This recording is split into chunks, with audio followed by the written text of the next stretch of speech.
ஒரு காமெடியான சிந்திக்கும் கதை கேளுங்க.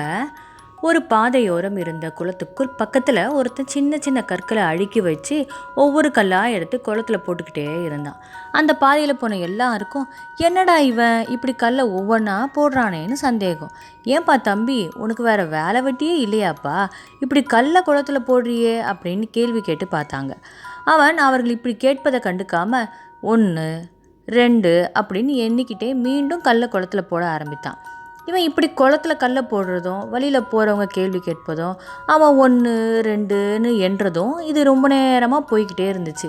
இதை பார்த்துக்கிட்டே இருந்த ஒருத்தர், தம்பி நான் கேட்குறேன்னு தப்பாக நினச்சிக்காதப்பா, இப்படி இவ்வளவு கல்லையும் வச்சுக்கிட்டு குளத்துல ரொம்ப நேரமாக போடுறியே, உனக்கு வேறு வேலையே இல்லையாப்பா அப்படின்னு கேட்குறாரு.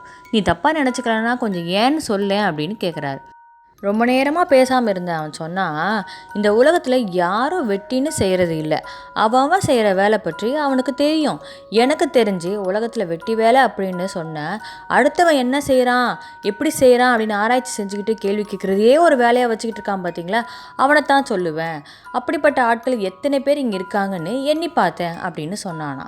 இவ்வளோ நேரமாக இதை பார்த்து கேள்வி கேட்ட எல்லோரையுமே வேலை வெட்டி இல்லாதவங்கன்னு ஆக்கிவிட்டு அவன் பாட்டுக்கு எழுந்திரிச்சு போனானா. நீதி என்னன்னா, அடுத்தவன் செய்கிறது எல்லாம் வெட்டி வேலை என்று நினைத்து கேள்வி கேட்டு நேரத்தை வீணாக்குவதே பெரும் வெட்டி வேலை நினச்சிட்டு இருக்காங்க பார்த்தீங்களா, அவங்க தான் வெட்டி வேலைக்காரங்க.